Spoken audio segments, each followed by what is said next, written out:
All right, everyone. So I'm going to introduce our next keynote speaker, Don Daniels. Now, Don received his PhD from UC Santa Barbara in 2015. His thesis was a reconstruction of the phonology, lexicon, and morphosyntax of Proto-Sogorum, a branch of the Trans-New Guinea group, Mandang. And in this thesis, he showed that, contrary to what some skeptics may have believed, the comparative method can be fruitfully applied to Papuan languages. Between 2015 and 2018, he was a postdoc at ANU, and since 2018, he's been working as an assistant professor at the University of Oregon.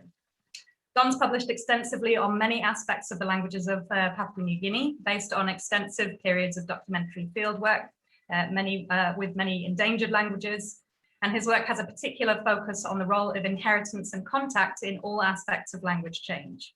And he's made substantial contributions to the field, to theoretical discussions on syntactic reconstructions in particular. Now, Don's an APLL regular, which is where I think I first met him. So it's my great pleasure to introduce him as our second keynote speaker of the conference. And today he's going to be talking about the development of insubordinate meaning from semi-embedded clauses in Aisi.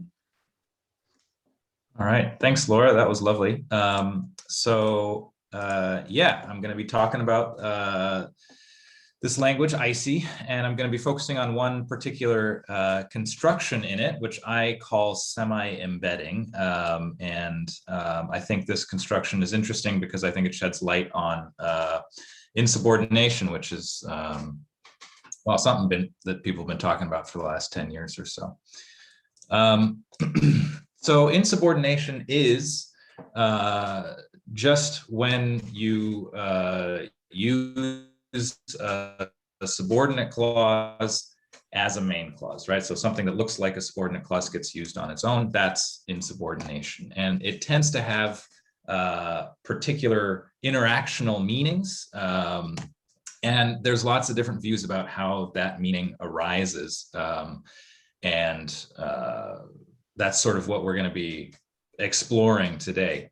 So like Laura said, I really like the diachronic stuff. This is a fairly synchronic talk for me, but it still has diachronic components. So we're going to be looking at this one construction in Aisi, one of the Sogorum languages, and sort of exploring the implications that it has for diachronic emergence of insubordination. So what makes this construction interesting is that it is sort of halfway between subordinate and insubordinate. And I'll show you obviously what I mean by that later. But I think because of that, it gives, it sheds interesting light on this phenomenon. All right, so here's how it's gonna go. I'll talk about insubordination for a while. And then I'll introduce the language, Aisi. Then I'll talk about the demonstratives in Aisi, because these are the morphemes that do the subordination and the insubordination. Then I'll show you how the subordinate structure that we're going to be looking at works. Then I'll show you the semi-embedded ones, and that's where we're going to spend most of our time. And then I'll discuss and conclude. Okay, so insubordination is the conventionalized main clause use of what on prima facie grounds appear to be formally subordinate clauses. This is Nick Evans's sort of initial definition of the phenomenon, and it's stuck around. So we have this in English. We can say stuff like, if you'll just come next door, and that's the whole utterance, right? There's no if then, it's just this if clause standing on its own. In Spanish, you can say, Juan, que va a llover, meaning it's gonna rain. And this subordinate marker que is signaling some sort of interactional prominence. Now it's worth saying that the typological space here is really big, right? There's lots of dimensions along which insubordinate constructions can vary. So first, what was the original subordinate construction, right? There's lots of different kinds of subordinate constructions. How does the insubordinate use of that construction differ formally, and how does it differ semantically, right? Both of those can vary. And then the dimension of variation that we're most interested today, how did the insubordinate usage arise? So I'll talk about each of these sort of dimensions pretty briefly, just to give you an idea of sort of how I'm framing this study. So all insubordinate constructions originate as subordinate constructions. Now, that's just a definitional stipulation, right? That's how insubordination is defined, so that's what you get. But it does exclude phenomena that are that seem very similar to insubordination. So, for example, in Papuan languages, a lot of times you can use a medial clause as a final clause. So Hannah Sarvasi's written about this, for example. But because medial clauses are not considered subordinate, this is not insubordination. Now, that's fine. That's just a definition. But even when you exclude things like that, there's still lots of variety among subordinate constructions. There's lots and lots of types of subordination. And it's not sort of a discrete phenomenon. There's different degrees of subordination too. And that's, I'm sort of exploiting that fact for my analysis of semi-embedding here anyway. Insubordinate constructions can also differ formally, so in terms of their formal morphological marking from their corresponding subordinate constructions. Most obvious way, of course, is that there's no matrix clause, right? That's the definition of the thing. But they also have special interactional meaning, which means that sometimes they can get interactional particles that subordinate clauses don't get because they have different illocutionary force, for example. And then you can get sort of degrees of these kinds of things. So you get reduced matrix clauses, which have been called semi-insubordinate. So in Dutch, for example, you have this matrix clause, which is, it's stupid that, but you don't have the its, you just say stupid. So it's a reduced matrix clause. And this is a fairly productive phenomenon in Dutch, apparently. Okay, so that's the formal side. We're not going to be focusing on that too much. We're more interested in the semantic differences. And insubordinate constructions do have particular meanings, and they're sort of cross-linguistic regularities in terms of the kinds of meanings that they tend to express. These are the main sort of semantic categories that people have proposed. I'm not going to go through all of these, and they're not mutually exclusive, or probably not. This is probably not an exhaustive list anyway. But basically, you have indirection, which is basically exploiting the lack of assertion in subordinate clauses for face-saving strategies, right? Some uses of insubordinate clauses are restricted to highly presuppositional contexts like negation or focus, reiteration. Sometimes people use insubordination to expand on prior discourse. But what we are mostly interested in is modal insubordination, where the insubordinate clause conveys attitudinal information. And there is an observation that in insubordination, mostly people mostly use insubordinate structures to convey non-declarative sentence modality, but there is a prominent exception to that tendency, which is that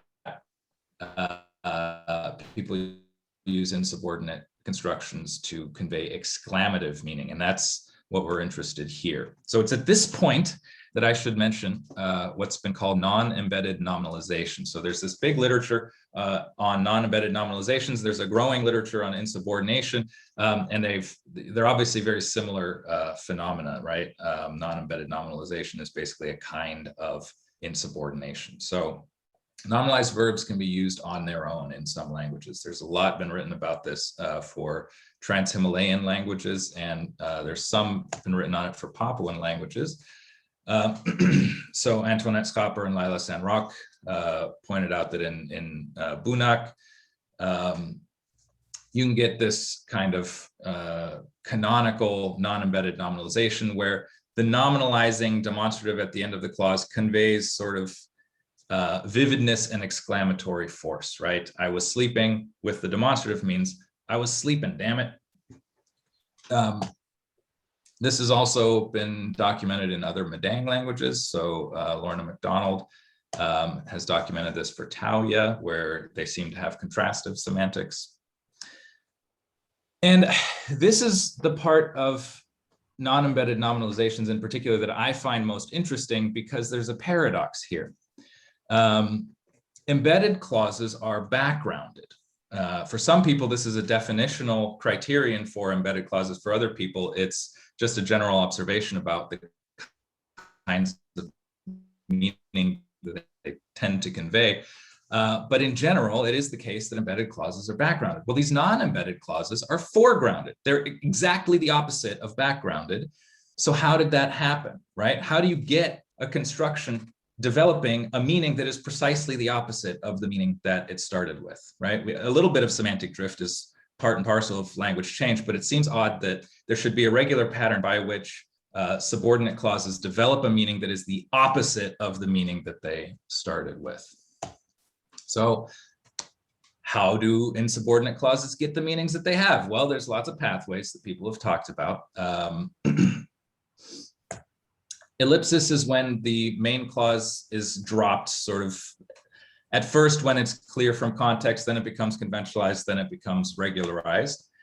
Erosion is when the matrix clause is eroded. So this Mohawk word that means it is certain became a particle that means really, and then other particles could occupy that slot, and that's when you get full insubordination. Neither of those things is relevant for our talk here today, but the other things are relevant. So extension is when the subordinate clause's dependence on its matrix clause is extended to the broader discourse, and you get this function of sort of discourse backgrounding as opposed to clause internal backgrounding. Disengagement, Sonia Christophero's idea that in conversation, actual online production, a subordinate clause and its matrix clause can drift farther apart in actual time. And eventually, this gets to a point where the subordinate clause can be analyzed as something that stands alone, and then it can start to occur without any matrix clause ever being uttered, right? This is similar to an idea called dependency shift, which is when my subordinate clause may depend on something that you said, right? And people have talked about hypoanalysis, which is when the meaning associated with a construction as a whole becomes attached to one part of that construction. Now, this is a general property of language change. It's not special piece of insubordination, but it's been at work in the Aisi changes that we're going to be talking about, I think. And that happened in Dutch. Okay, that's enough of that. Let's talk about Aisi. Here's a map of it. It's this language down here, spoken in Madang province, PNG, just west of Madang town in the middle Ramu area of the province. Spoken in 4 to 5 villages. You know, there's always issues of how to count villages. By a couple hundred speakers. When I did field work on it in 2012 and 2014, it was not spoken by children. There were young adults who spoke. In fact, we're gonna look at some stories told by a young woman. And I'm not sure if any young adults, you know, sort of younger than that, speak the language today.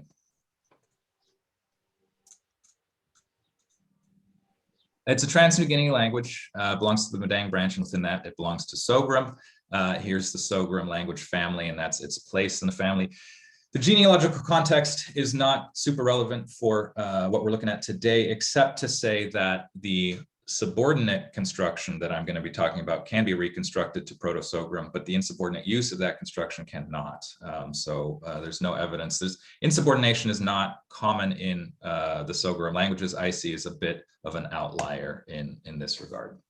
I've got 87 minutes of natural speech that I transcribed, mainly with Tobias, the guy you saw on the last slide. That's the corpus that I did this study with. Okay, the demonstratives in Aisi. There's 2 morphemes. There's a root and a suffix. That's a demonstrative. The roots mark deixis. There's a near, a mid, and a far. And the mid is the default category. It is the most frequent by far. So it is not hearer-centric. It's just sort of a default mid category. And then the near and the far are more semantically marked. Here's the forms, near, mid, and far, naga, ara. And then the suffix marks case and other nouny kinds of things. So here's all of the different suffixes. You got nominative, accusative, and locative, also a topic form. And then a couple of existentials, adjectival, adverbial. So these are derivational forms that create the word classes, apocal and a plural. The syntactic behavior of demonstratives is, well, they're basically like, you can think of them as ambitransitive determiners. So they can occur on their own. So here, my husband already talked about that, and that is the object here. It's fronted, but it's on its own. They can also occur with a noun, and if they do, then they follow the noun that they are determiners for. So therefore, we do this work, and this work here is sabgakung. There's lots of sort of interesting suffixes that have different meanings. So look at these pigs of mine with the plural. I'm going to play the song like this with the adjective form. I'm basically going to be ignoring these, and I'm going to be focusing on the nominative, accusative, locative, and topic forms because one, they're more frequent, and two, they have sort of more syntactic meaning, I guess, meaning related to position in the clause, which is what I'm interested in. So just to show you that they do what I say they do, here's a nominative one. The crayfish, him, took in. So there's that. They came and cleared this area. So here's an accusative in the near form. We went over there and settled. So we went and got village over there with the far locative form.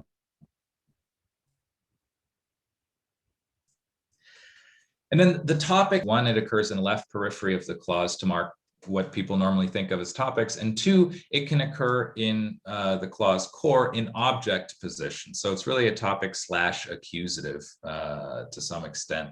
It really doesn't mark subjects. This big mountain, I went up and up and up and up. Or I'll take that cucumber back here, subject I, that cucumber object, we'll get it back. All right. So that's how the demonstratives work. Now I'm going to show you the subordinate construction. Now there's a general observation that Papuan languages like using nominal morphology on their clauses, and that the meaning of the nominal morphology is preserved in some sense when it serves as a subordinator on a clause versus as compared with when it marks nouns. In that regard, Aisi is a very typical Papuan language. It does exactly this. A clause is subordinated by placing a demonstrative after it. So you just have a clause and then a demonstrative, and that combination acts as a noun phrase, right? The demonstrative is case marked, like demonstratives always are, and it signals the role of the subordinate clause in the matrix clause. So here's what we're looking at, right? Just a clause followed by a demonstrative root with its case marker, and the whole thing serves as an NP in some matrix context. So here's one serving as the subject. So what you put on fits. So the subordinate clause here is you put it on, and that is subordinated with this nominative demonstrative, and it is the subject of the matrix verb it fits, right? Here's an object. Listen to what I'm saying, right? So the object here is I'm talking, and that is the, the subordinate clause is I'm talking. That is the object of the verb to, you perceive it, right? Listen to what I'm saying. Locative, they went inside the bag the old man had put there. So the subordinate clause here is the old man put a bag, and that serves as the location of the matrix verb they entered, right? They went in. And then here is a left peripheral topic. This food you eat, it appeared with me. In this context, that means because of me. So subordinate clause, this food you eat, and that is subordinated with this near topic demonstrative. So it has this sort of proximal semantics. And that is a topic for the clause core, which is it appeared with me. Okay. That's the matrix sort of function of these. They occur as noun phrases in different matrix positions, just like other noun phrases. Internally, they're fully finite clauses, and they can occur in any tense or aspect. There's no special subordinate verb forms in Aisi. The examples I just showed you were all either immediate past or far past, but you can also get future. So for example, if you come talk, then you won't have to think about it. So the subordinate clause here is you come and talk speech, and that is subordinated with the topic demonstrative. So it's translated as if into English. So given that, or if you will come talk, then you won't have to think. Counterfactual, if I walked around with my father, it would be good. So here we have this topic for a nonverbal predicate, just the adjective good. So I counterfactually walk with my father. This is said by somebody whose father has died. So if I walked around with my father, that would be good. The subordinate clause can even be nonverbal, which this is one of my favorite examples of this, because it's so hard to translate into English. So what we've got here is the verb to get, which means marry in this context. We have a subject and an object, which are both subordinate clauses. So what this literally means is she's from Banam married my father is from here, right? So subordinate clause is the subject, another subordinate clause is the object, and they are both related to each other by the predicate to get. So I can't really translate this, do it justice in English, but it's something like, she's from Banam, but she married my father from here. The speaker is contrasting the origin of her parents. Okay, and it can also be a clause chain, not normally, but it can happen. So talk about how they wandered around and just came back home. So here with the plural demonstrative subordinating all of these activities, talk about that, right? Okay. Important for us is the referential properties of this construction. So what it refers to is pragmatically determined. You may have noticed that there's a lot of different kinds of reference in the examples that I've shown you. There's no marker of reference of sort of what the clause refers to. It's just determined pragmatically. People are able to figure out what is meant by this. So it can refer to one of its own arguments, in which case it looks like an internally headed relative clause. So where did the cucumber that I put here go? So I put my cucumber here. That's the subordinate clause. Where did it go? It can refer to an argument that's not there. There's lots of argument elision in this language. So these look like headless relative clauses. So that's the what you put on fits example. It can refer to its own event as opposed to some particular participant in the event. So now that this man has come, our stomachs are very good, right? Meaning we're happy. So this is just fronted with this topic demonstrative. It can refer to the location that it refers to. So I'm in the place where we met, right? So the subordinate clause here is just we met, but the fact that it's subordinated with a locative demonstrative coerces a locative reading of the clause, and so it refers to its own event, location. So it's not marked syntactically in any way. It's just this pragmatic interpretation of the structure, which is going to turn out to be important for some future stuff.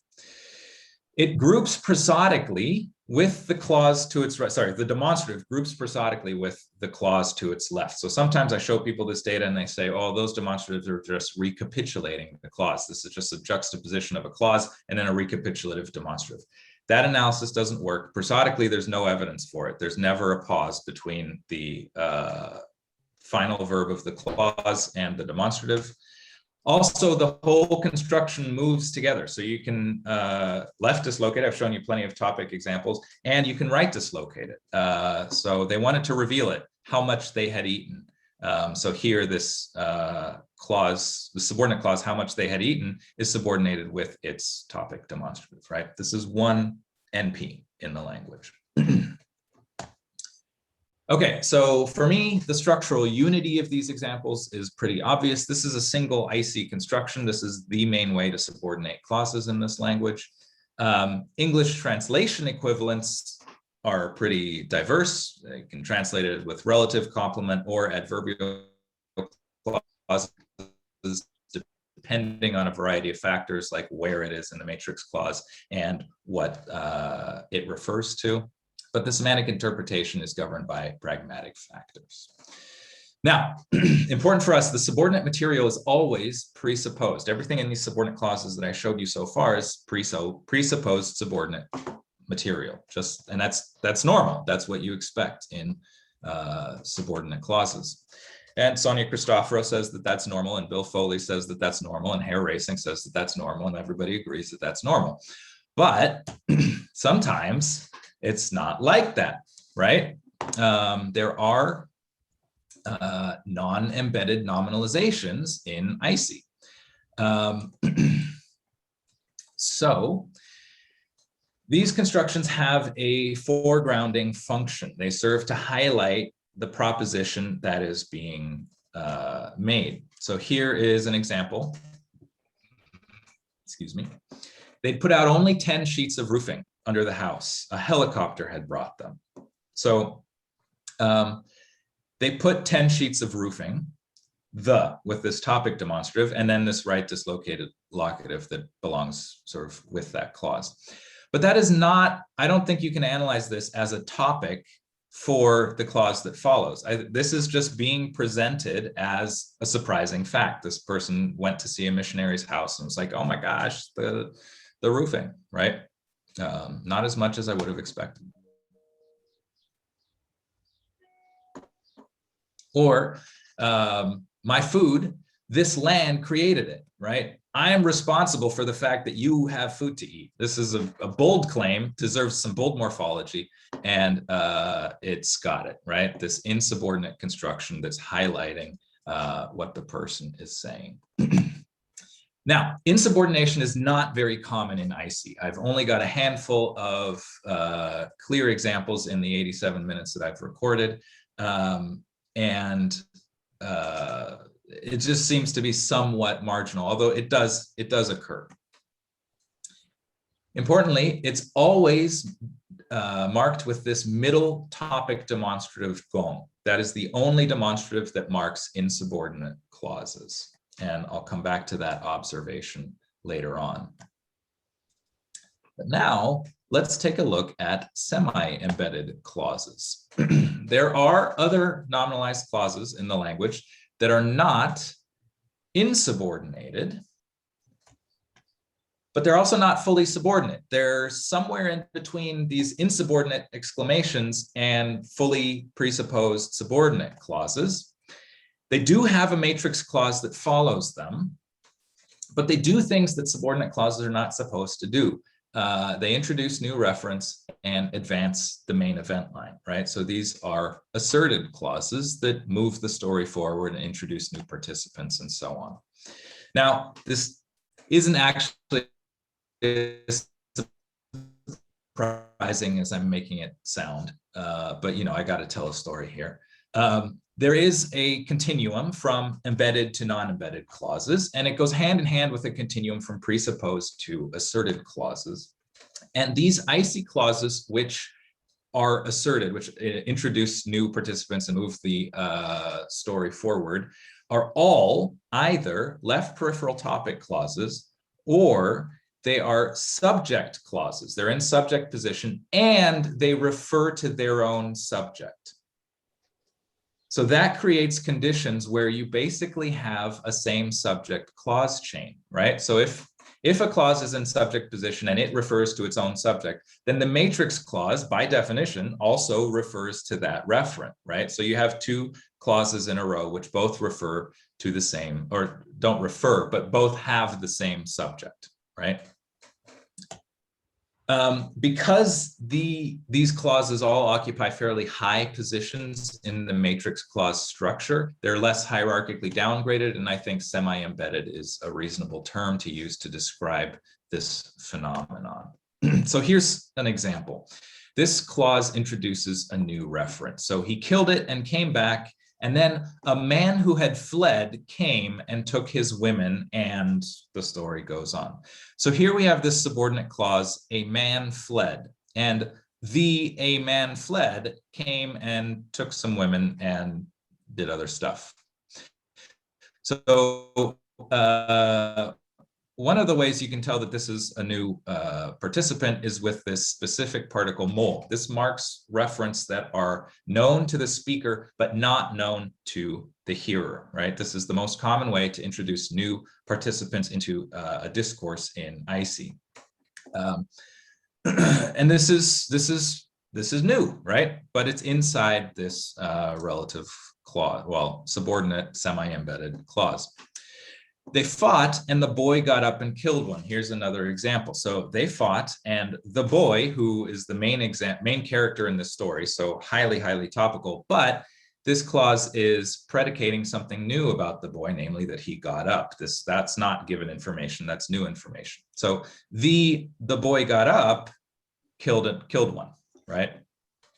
And here's an example where both things are happening. So he killed it, and another one got up and killed his in-law. So he killed it. This is actually the very next line in the story. So the boy killed it, and then another one, new participant, got up, new action, and all of that killed his in-law, right? So this is the subject of this following clause, but it refers to its own subject, right? The subject sort of, the reference of the subjects of the two clauses are identical. Let's put it that way. And one last example, the son got mad and taking a long stick, he stabbed his mother and she fell. So the son got mad, he took a long stick, totally new action, nothing presupposed about that, subordinated with this topic demonstrative, which is the other kind of demonstrative that occurs in these semi-embedded contexts, and he stabbed his mother. Now, the more sensitive members of the audience may have noticed that the last few slides have been rather violent. And you may be wondering, why did this talk get so violent all of a sudden? Well, it's not a coincidence. This construction builds the rise for a narrative climax. That's where people use this, is at the climactic points of narratives, right? And it just so happens, oh yeah, you can think of this as drum roll semantics, right? Right, and then you get the cymbal clash in the next clause, right? So it just so happens that a lot of the folktales that the speakers wanted to record with me are rather violent, and at the climactic points in these narratives, people are stabbing their mothers instead of, marrying men from other villages. So in this construction, the subordinate clause, quote unquote subordinate clause, contains the rise, which is often new information, right? It's the rising information just before you get to the payoff, which is in the quote unquote matrix clause. That's where the climactic information is. So now I want to take a little time to look at some narratives and show you how this works in practice. And I also just want to tell you some of these stories because they're great stories. All right. So this is a story told by Antonia, very prolific storyteller. She recorded a lot with me, and also a very talented storyteller. So before, there was a man. His name was Akwangi. One day, the water was clean and he went to swim. He spearfished. He was spearfishing and there were tons of crayfish that day. And there was a big one in a tree hollow. It went into the tree and he followed it into the hollow. He went in, and the crayfish took him further in. Now, in the morning, he hadn't eaten anything. He'd only eaten pumpkin seeds. So he went further in, it took him in, and it took him all the way into an ironwood tree. And then he couldn't come back out. He was stuck, right? His head was stuck, and he's panicking now, right? He thinks he's gonna drown. And he got up and just pooped pumpkin seeds, right?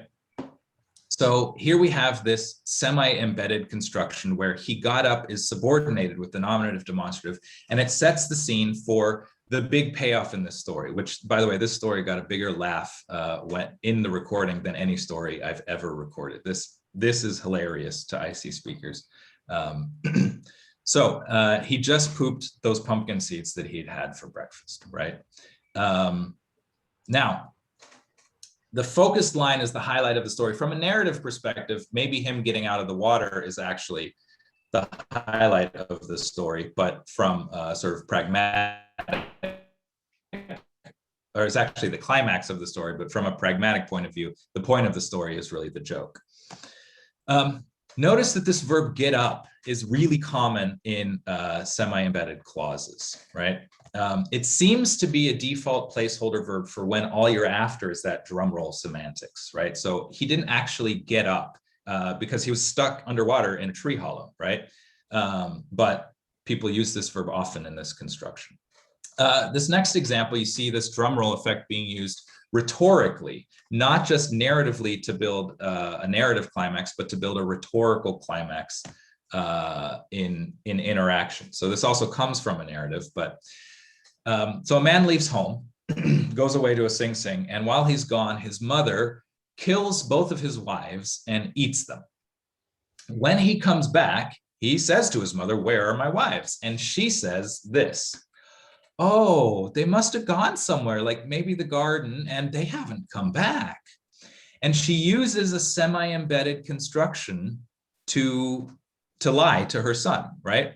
So the subordinate clause here is they went somewhere, maybe the garden, and the they went hasn't come back, right?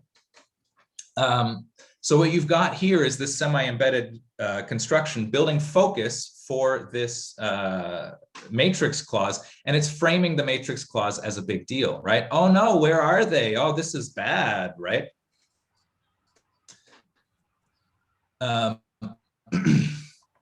It puts focus on the fact that they haven't come back and presents it as a big deal, something we should worry about, okay? All right, another example. This one is particularly illustrative, so I want to take a little more time to set it up. It is the cucumber story told by Martin McKean, and there's two parts to the cucumber story. There's the older brother, and then we're going to focus on the younger brother. But for the older brother, it goes like this. So two brothers lived alone, and one day the older brother went to the forest to hunt and fish and do forest stuff. And he thought he might get hungry while he was gone, so he brought a cucumber with him. And he sets the cucumber down, he goes and hunts and fishes, and he comes back and he's starving. He's had a whole day of, rigorous forest activity. And he starts looking for this cucumber and he can't find it anywhere. He looks all over, and just as he's about to give up, this beautiful woman jumps out at him and says, "Hi," and he takes her home, and she's his wife now, and they live happily ever after, right? Well, the younger brother notices this, and he's still alone, right? So the younger brother one day says, "Hey, older bro, you stay home. I'm going to go to the forest." And he took a cucumber with him, right? Now, that cucumber was really tough. It was really tough. Its rind was peeling off. It was just on the verge of rotting, right? And he sets it down and he goes to the water. He takes the dogs, he killed a pig, he swam, he shot fish, then he came back. And when he came back, he was starving. So he remembered that cucumber and he looks for it. He looks all over for this cucumber and he can't find it anywhere. He can't find it anywhere, and he feels like he ought to give up, right? And then he does give up, and he's about to leave, and he says, "I'm leaving." And he calls his dogs, and he's just about to go. And then we get this construction. An old woman, a really old woman, jumps out and says, "Hey, friend," right? So what we've got here is a new participant, in this case, right? The old woman. She gets up, so there's that verb again, but in this case, it is sort of literal action. She actually gets up at him, and the old woman who got up says, "Hey, friend," right? So we have all of the ingredients of a prototypical semi-embedded clause here. We have a new participant, a new action that's sort of a stereotyped action, but it is a new action. And then we have devastating consequences, right? This is distressingly familiar behavior from a strange old lady. This is not what the younger brother was hoping for. Now, let's talk a little bit about the kind of semantic extension involved in creating sort of the possibility for this use of the embedding construction. You can think of it as a kind of extension. I'm not sure exactly how appropriate my use of the term extension is here. I guess I'm extending its meaning somewhat. Instead of extension from dependent on the matrix clause to dependent on the context, which is what Marianne Mithun originally used this term to describe, we've got a change in the relationship between the subordinate and the matrix clause. So the relationship is still restricted to just those two clauses. You have a subordinate clause, and then you have the following clause. That's the structure for both embedded and semi-embedded clauses. Now, in embedded clauses, you have the background, which sets the scene and prepares the hearer for the foreground, which is in the matrix clause. In semi-embedded clauses, you have the rise, which sets the scene and prepares the hearer for the climax, right? So in both cases, the semantic relationship between the two clauses is actually exactly the same. It's the first clause sets the scene and prepares the hearer for the second clause. All that's changed is what's allowed to be put into that first clause, right? So that's an extension of the contexts in which this construction can be used. Okay, that out of the way, let's go back to the younger brother. So he tries to run away from this old lady, but she grabs his neck, she climbs onto his shoulders, and she holds on tight, and she is stuck there, right? She's not letting go. And so he goes home like that because he doesn't have a choice. And now wherever he goes, whatever he does, she's always with him. No matter what. When he sleeps, it's with her. When he washes, it's with her. Even when he goes to the bathroom, it's with her, right? This is terrible. He can't stand it. He feels like dying. And so one day the older brother takes pity on him, and he says to him, "Hey, younger brother, tomorrow go get tulip leaves." So tulip is a tree with edible leaves. People eat it as greens. So go get tulip leaves. And get the nice leaves, the good ones from the sprout at the top of the tree. And then the older brother turns into a python and he goes to that tree first. And the next day, the younger brother goes to the tulip tree and he starts climbing. He climbed up and he's picking tulip leaves, and he goes up and up and up and up and up. And the older brother's wife is down below, underneath, gathering the leaves. And he climbs up and up and up and up and up. And he's just about to reach out and grab the tulip sprout, but no. This big python, its head was like this, and it did this. And the younger brother's hand does this, and the old woman who's on top, and we get this. She came right off like this and fell right down, and she fell right at the bottom of the tulip tree, and she broke her head. She broke her body, right? So we have two semi-embedded clauses back to back, both setting the scene for this climax, which is the old lady breaking her head and her body.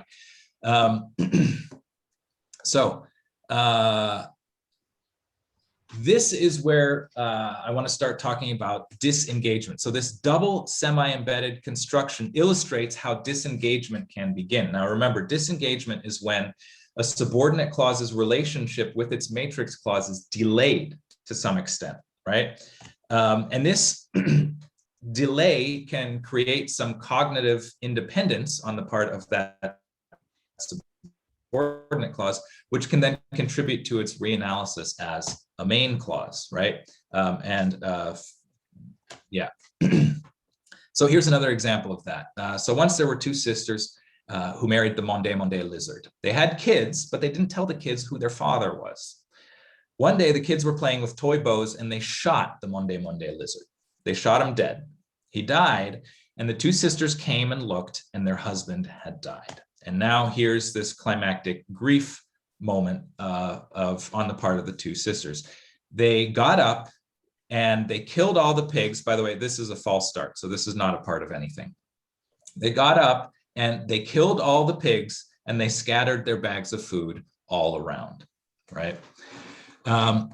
So this first semi-embedded clause is actually pretty far away from the matrix clause that it quote unquote belongs to, which then allows it to be reinterpreted as an independent clause. So at that point, you can get hypoanalysis, right? So this disengagement between the subordinate clause and the main clause can lead to hypoanalysis, which is when the foregrounding that is associated with the construction as a whole becomes associated with just that first clause. This has happened in Dutch, in English, it's been documented in other languages. And here is an example of that.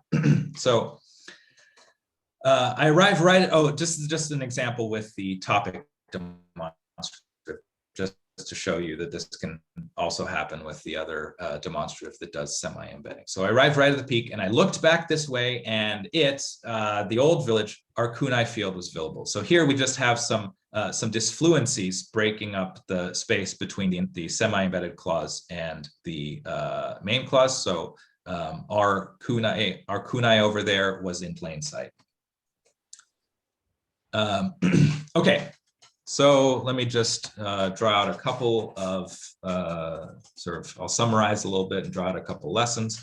I've suggested that there were 3 semantic steps in the creation of insubordination in Aisi. First is the semantic extension from backgrounding semantics to what I kind of call drumroll semantics, right? So in both cases, you have one clause setting the scene and preparing the hearer for the next clause. But what's allowed to go into that first clause changes, right? It has to be presupposed information at first, but then you get this sort of heightened effect with the drumroll semantics where you can actually have new information in the subordinate clause. Once you have that, then it becomes much more likely that you're going to get these chains of 2 or possibly more semi-embedded clauses, because when they're fully subordinate, it's actually pretty rare to get double embedding, right? But when they're semi-embedded, the relationship between 2 adjacent clauses is much more similar to coordination.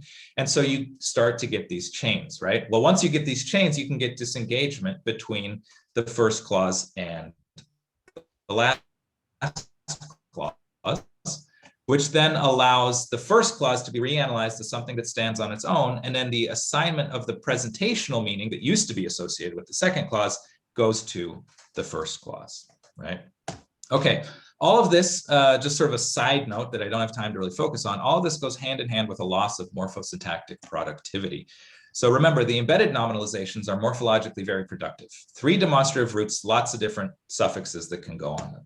The semi-embedded ones are much more restricted. You only get 1 demonstrative root, the middle, and 2 suffixes. And then the non-embedded nominalizations, the fully insubordinate ones, are least productive of all. You only get the gong, the mid-topic demonstrative, right?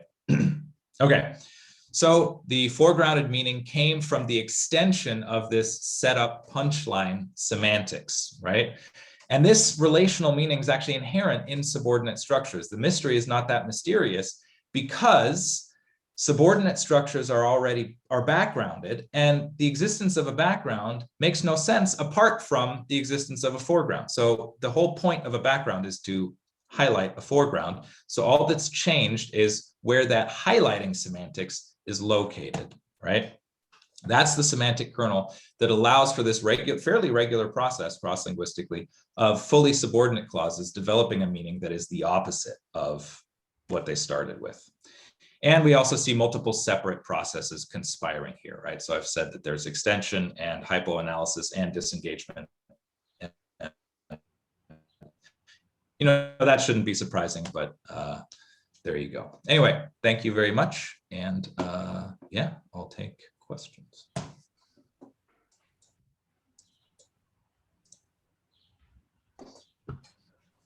All right, thanks very much, John, for that very interesting and narrative-filled talk. If anyone has any questions, please type Q in the chat and I'll call on you to unmute yourself, or if you'd prefer to type your question in the chat, then I'll read it out. Just while we're waiting for people to gather their thoughts, so I really like the story that you told there, and this idea of sort of set up punchline drum roll semantics there.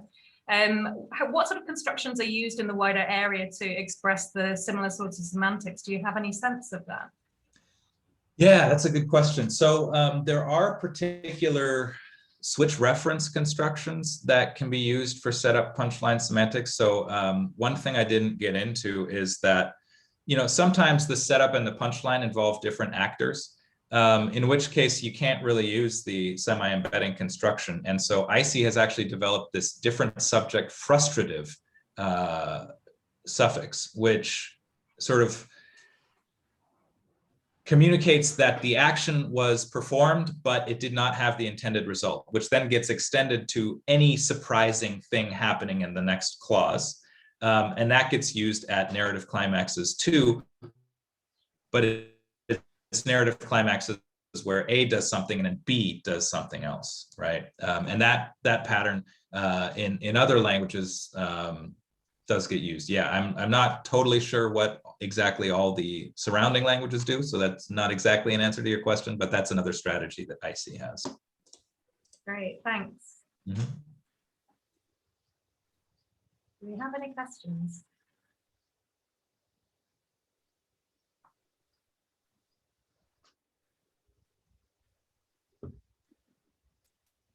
We're all still getting over the shock of the old woman exploding her head. I know. These are fairly graphic stories.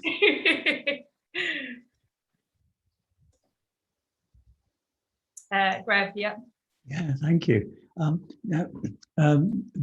Drum roll, build up, and punchline suggests a good storyteller. Is this something that people can do, or is this the sort of cream of the cream of storytellers who do it?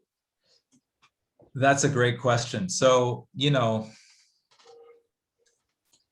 it's a hard question to answer because it presupposes that I'm competent to evaluate the quality of an Aisi storyteller's ability, right? I do have the impression that some people sort of aren't as good at planning these climaxes, right? And so I do have some stories where I have this idea that, oh, they were planning something, but then the second clause never really panned out. But, who's to say that I'm right about that, really? I think that, like a lot of things, this is easy to see when it's well done. And especially in Antonia's and Martin's stories, it's really clear, and it's, really just like, this is what it does. In other people's stories, it's sometimes a little harder to distinguish, but in sort of the clear examples are, I guess I should say, they're surprisingly clear, right? So this association of this particular construction with setup punchline semantics is fairly strong. And yes, there are people who may be going for it but don't quite get it, but that's not all that common, right? Sort of bouncing off of that, do you have enough data to tell whether there are sort of standardized, these constructions are sort of standardized into the narrative? So if you get the same person, different people telling the same narrative, you'll find the same constructions. Are they sort of that's interesting. Yeah, that's an interesting question. I haven't recorded the same story twice, so I don't know if there are.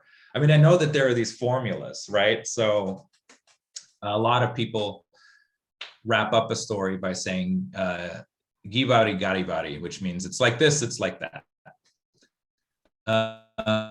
And that's just sort of how you finish a story. I pointed out that this verb to get up is sort of the default semi-embedded verb, right? So if you're not really sure how to construct your climax, you just say, he got up and then did whatever it was that's a big deal, right?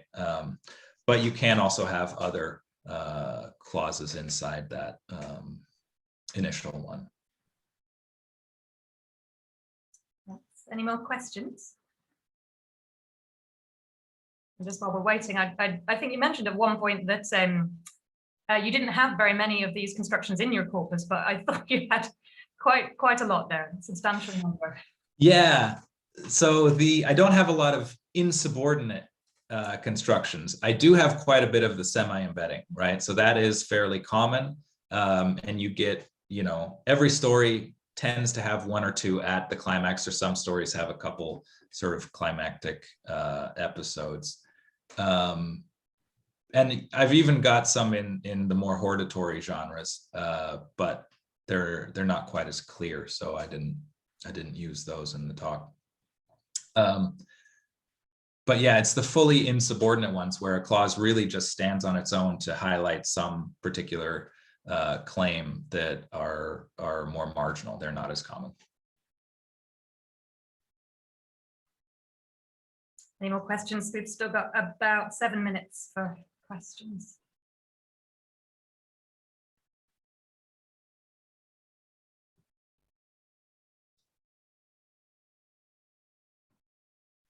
Yeah, also.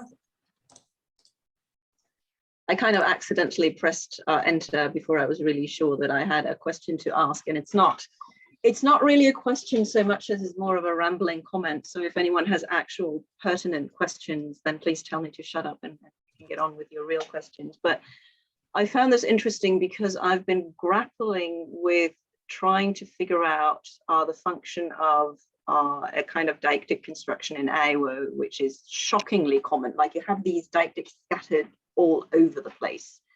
And they can be unsubordinate clauses, which makes sense, right? But they can also be on the main clause part of a complex clause. And they can, you know, they can be on several things in a sequence. And it seems to me that what will probably, like what you've presented here is a way for something to get to that point where it kind of can be on subordinate things, but also on main clause things. I mean, what happens in Iowa is a bit different because there it's just run completely rampant. And now all it seems to do is really to say, this is a relevant chunk of some sort that you need, that you're kind of picking out relative to the surroundings, but it's not as such marking what kind of chunk it is. But it's interesting. Like I said, this is very rambling, but because I haven't quite formulated the thought that it triggers in me, but just the idea that you can have this kind of, you have this nice path for how something can actually come to be showing or marking both a subordinate thing and a main clause thing. Yeah. And for that to coexist and expand. Super. Right. Right. Yeah. I mean, it's an interesting thing to think about sort of the life cycle of these morphemes, right? Because once something, I mean, you do see this in some languages where something seems to be like, it's on every single clause. It just like marks this clause as an important clause, but like that's sort of presupposed in the act of speaking, right? Like you don't say things that don't need to be said. You only say things that are worth saying. And so if you have a marker that's like, this is worth saying, then what is that marker even for, right? So yeah, it does seem to be that like at some point you get this, this sort of morpheme that just like marks predicates, right? Which, you know, there are languages like that. And I don't know if anyone's looked into whether this insubordinate construction does eventually turn into marker of predication, right? Something highly grammaticalized and highly frequent like that, but it might be, right? It makes sense, at least as a story. Yeah, I mean, if you have references to any of that stuff that you just talked about, like languages where this sort of thing just takes over and goes in everywhere, I would love to have them because I'm really struggling. Like, I feel like I don't even have the language to talk about this stuff, right? Right. So Nick Evans's 2007 paper on insubordination is instructive because Keyerdild has sort of two layers of insubordination. There's the like deep layer where all verbal suffixes are cognate with case markers, and it just seems to be that insubordination ran rampant and every clause is etymologically insubordinate now. And then there's the newer stuff, which is more like what I was talking about in Aisi, but you could chase that up, and I'm sure there's other stuff on the more highly grammaticalized end of this phenomenon, but I'm not familiar with all of it. I might get back to you on that. Okay. David's got a question. Yeah, this is a follow-up on Oshil's comment. Indonesian, and I think this is a really common phenomenon in Western Indonesian languages and in mainland Southeast Asian languages, you get these sentence final or utterance final demonstratives all over the place. And when Don started this talk, I thought, this looks a bit like that. But then it stopped looking like that. But then Osho brought it up. So yeah, this is. I never thought of those in terms of subordination or insubordination or anything like that. For me, they're just sort of they basically have their basic demonstrative meaning, except that they apply at clausal level. So, for example, it's very common to ask somebody where you're going as a greeting. But you could say, where are you going this? Or where are you going that? And the this and the that, I mean, it sounds stupid when you say it in English, but when you say it in Indonesian, it basically means in this situation, where are you going? Or in that situation, where are you going? So these demonstratives seem to have their basic demonstrative meaning. And a lot of people have written, I've heard numerous talks about these constructions in Indonesia, specifically in Jakarta, Indonesia. There's an orthographic convention to write these clause final demonstratives somewhat differently. So in the traditional prototypical demonstrative function, they're usually written ni or ini, that's the proximal demonstrative. But clause finally, they're written nih or nicch or something like that.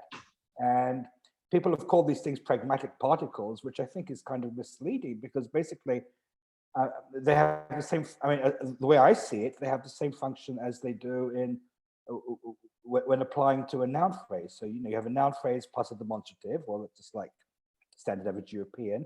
But then you have a clause plus a demonstrative, which isn't like standard average European, but it's still, the way I see it, it's the same function. But there's quite a big literature on this in Indonesia and in other languages of that part of the world. So it sort of seems a bit like what you're talking about, but not quite like what you're talking about. So I wasn't going to say anything until Osho made a comment, and then right. I'll chip in on that. It sounds more like what Antoinette and Lila wrote about, actually, where you get this paradigmatic structure from the demonstrative set that's preserved in the insubordinate meaning, and it sort of marks speaker involvement in the proposition, right? So the near form means like I'm involved in this, the far form means like this is a you thing, but you still have this sort of opposition. It just gets redeployed for this more interactional meaning, which sounds a little bit more like what you're saying is going on in Indonesian, right? So yeah, sort of. There also seems to be some correlation with like tense. So like, the proximal demonstrative will be like present progressive, the distal might be a past or a future or something. It's not categorical. I mean, you can have counterexamples to any such claim that you might want to make, but it's also and let me be clear. I'm not claiming that this is the one true way that insubordination arises. There's lots of different pathways, but actually what you're talking about is people have observed that too. So I believe actually in Keyerdild, you get certain no, it's not, because there it's case, but there's some language where proximity, deictic proximity gets reanalyzed as temporal proximity, and you get case, you get this deixis grammaticalizing into tense, right? Yeah, and there are parallels. In Papuan Malay, the distal and the proximal demonstratives have temporal functions. Okay. Yeah. Exactly in the way that David mentioned it. Yeah, and I think it's a fairly common pathway. All right, I think that's about all the time we've got. So let's all thank our speaker again. Thank you, Don. Thanks. Yeah, thank you very much. All right, we've now got a break for about 23 minutes, and on the hour we'll be back here in the Zoom room for a talk session 7. And if you want to head over to Gathertown to grab a coffee and relax, socialize, please do, and we'll see you there.